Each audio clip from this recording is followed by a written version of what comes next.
My uncle's sudden confession shattered years of family trust, revealing how he manipulated my father's will and left me with nothing. My name's Ethan Miles. I'm 42, and I've always thought of myself as a practical man. I run a small carpentry business in Portsmouth, on my own van, and never expected much from life beyond my own hard work. But everything changed one grey Thursday morning in February, the day my uncle called. I remember the rain tapping on my workshop roof. I was sanding down a cherrywood desk when my phone buzzed. "Ethan, it's Alan," came the deep, gravelly voice.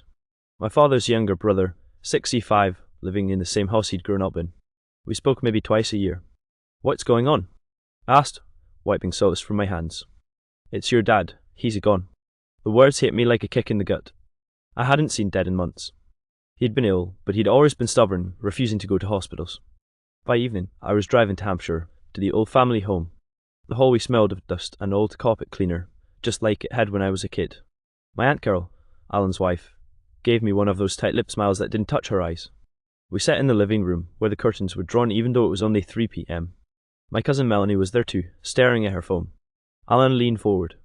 "Ethan, your father left a will. We'll be reading it tomorrow morning with the solicitor. Best you stay the night." Something about his tone made my stomach tight. It wasn't grief, it was control. That night, I barely slept in my childhood room.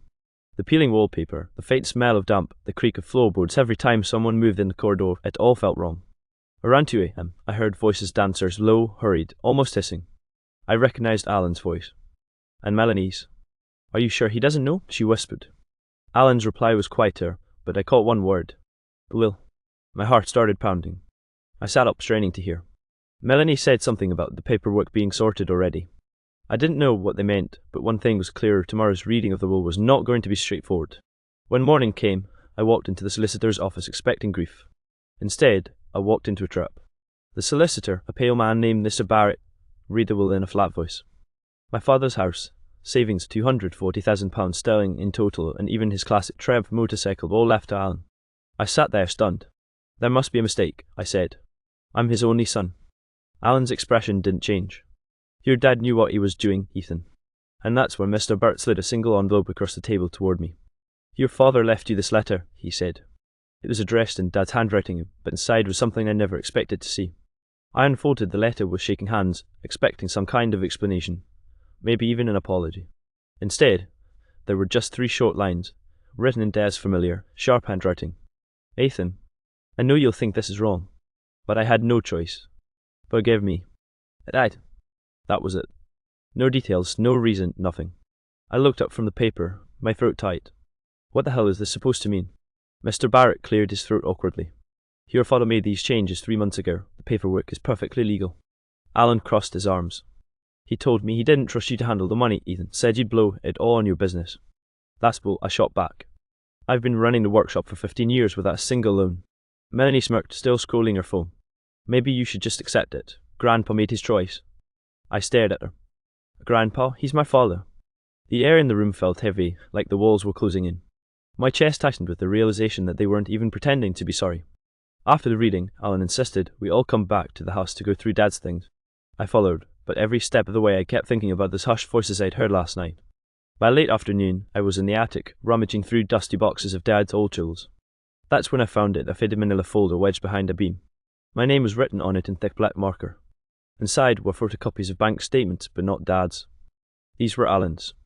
And they showed multiple transfers, large ones from my father's account to his, starting about 6 months ago. The amounts weren't small. £5,000 sterling here, £12,000 sterling there. Over £70,000 sterling in total. My hands were sweating. I shoved the folder into my jacket pocket just as I heard footsteps on the attic stairs. Alan's voice floated up. "Ethan, what are you doing up there?" I quickly zipped my jacket and called back, just looking through Dad's tools. When he reached the top, his eyes scanned the boxes, then me. "Careful you don't get hurt, that old floor's not stable." His tone was casual, but his gaze lingered a second too long. That night, I took the folder back to my hotel room instead of staying in the house. I spread the papers out on the bed and stared at the dates. 6 months ago, that was around the time Dad had stopped calling me regularly. I needed answers, but I couldn't go back to Alan with this. If he'd already convinced Dad to cut me out, he'd do worse if he knew I had proof of his transfers. Still, one thing bothered me more than the money. Why had Dad written I had no choice?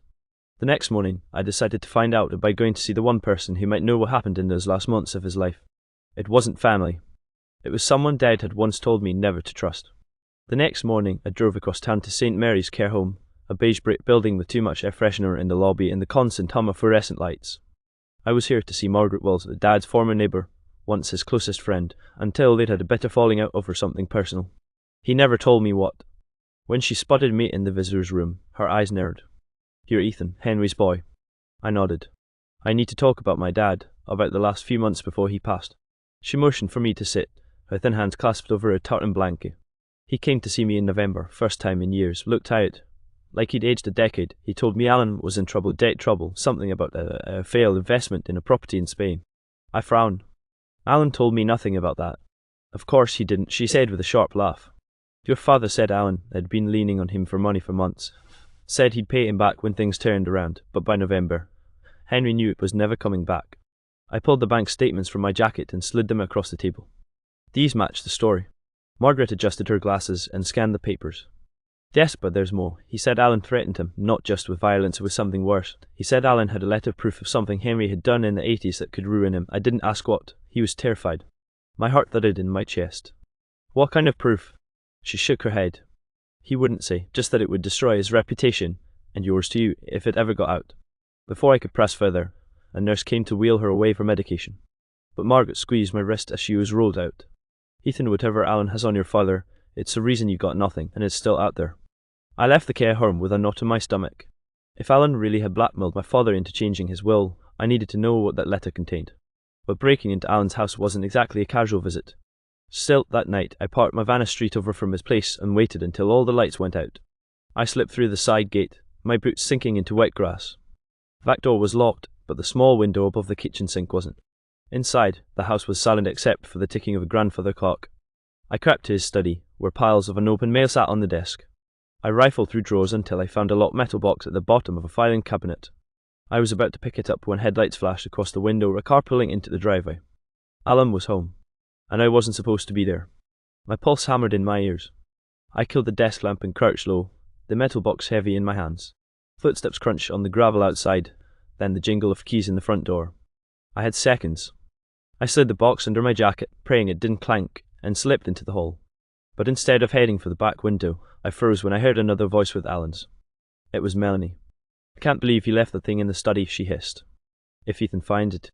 "I told you," Alan cut her off. "It's locked, and he's too soft to do anything illegal." They laughed. My stomach turned. I edged toward the kitchen, but as I passed the living room, the sound of my father's voice stopped me cold. Not literally him recording. "I'm telling you, Alan, this isn't right. Ethan is my son." "Then do as I say," Alan's recorded voice snapped. "Sign a new will, or Margaret finds out about the police report from 86. There was silence, then my dad's voice again, smaller this time. "You wouldn't. Try me." The recording clicked off. My hands were trembling so badly I almost dropped the box. My father had been blackmailed.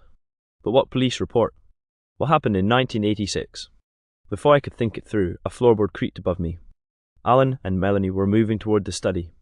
I darted into the kitchen, shoved the window open, and squeezed out into the cold night. By the time I got back to my van, my jacket was soaked from the rain.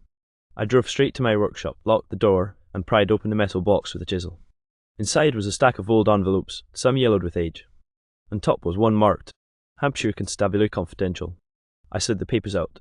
The first page was a faded police report dated 12 August 1986. It detailed an accident, a hit and run on a rural road. The victim's name was Peter Wells, Margaret's husband. The report listed Henry Miles, my father, as a person of interest, but not charged. Then, attached, was a handwritten witness statement claiming they'd seen my father's truck at the scene. Suddenly, so much made sense of why Dad and Margaret had fallen out, why he'd been terrified of this coming to light. But what chilled me most was the last envelope in the box. It wasn't from the 80s. It was postmarked January this year, 2 weeks before Dad changed his will. And the sender's address was Margaret's care home. I stared at the envelope like it might burn me. Margaret's careful handwriting was unmistakable, the same sharp loops I'd seen on birthday cards when I was a kid. I opened it. Inside was a single sheet of lined paper. "Alan, I kept my mouth shut for 30 years, but I'm done protecting him. You know where to find me." It wasn't signed, but it didn't need to be. A cold wave of betrayal washed over me. Margaret, the woman who'd just told me Alan ruined my father, had also given him the very weapon to do it. Why? The next morning, I drove back to the care home. The receptionist tried to tell me visiting hours hadn't started, but I pushed past her. Margaret was in her chair by the window, sipping tea like nothing had happened. "Why'd you do it?" I demanded, tossing the letter into her lap. Her eyes flicked at the paper, then back to me. So you found it. You told Ellen about 1986? My voice was low, but every word shook. She sighed. Your father killed my husband, Ethan. He was drunk. He hit him, and he left him on the road. I kept quiet because I knew what prison would do to him and to you, but Alan came to see me in January, said Henry was dying, and I thought... She hesitated, her eyes narrowing. I thought he'd use it to make peace, to get your father to admit it. I let out a humorless laugh. Instead, he used it to cut me out and take everything. She looked away. I didn't know that. I believed her partly, but the damage was done. On the drive back, my mind was spinning. The truth about Dad was ugly, but Alan had twisted it for greed. And now I had both the recording and the documents to prove he blackmailed my father. The question was, what would I do with them? By that evening, the answer was forming. I called Alan and told him I wanted to talk about the will. I suggested we meet at his house the next night. He agreed instantly, too instantly. When I arrived, the house was dim, the smell of whiskey in the air. Alan sat in his armchair, a glass in hand. So, Ethan, he said, ready to let this go. I pulled the recorder from my pocket and hit play. Dad's voice filled the room. Alan's face drained of colour. Where did you get that? He hissed. I didn't answer. Instead, I slid a manila envelope onto the coffee table, the police report, the transfers, Margaret's letter. Alan's hand twitched toward it, but I leaned forward. Here's what's going to happen. You're going to sign over half of Dad's estate to me cash. Property, all of it, or this goes to the police, the papers, and Melanie gets to watch her father on trial for blackmail. His jaw worked, but he didn't speak. Then, slowly, he reached for a pen. I thought I'd won until a shadow moved in the hallway. Melanie. And she was holding her phone, screen glowing red. Recording. Melanie stepped into the room, her expression a twisted mix of triumph and disgust. Wow, she said, holding up the phone. Blackmailing my dad to get money. Classy, Ethan. I stood, my pulse spiking. That's rich coming from the family that stole my inheritance. She smirked. The police won't care about that once they hear you threatening him. Sounds like a confession to me. She waved the phone like it was a trophy. Alan leaned back, the colour returning to his face. Looks like you overplayed your hand, nephew. I forced myself to breathe slowly, think clearly. You think that recording saves you. It doesn't erase the one I have, the one where you threatened Dad. Melanie tilted her head. But if you go public, we both burn. You get done for blackmail, we get slapped for, well, whatever. And who do you think the press will paint as the villain, the grieving uncle, or the greedy son? The venom in her voice made my skin crawl.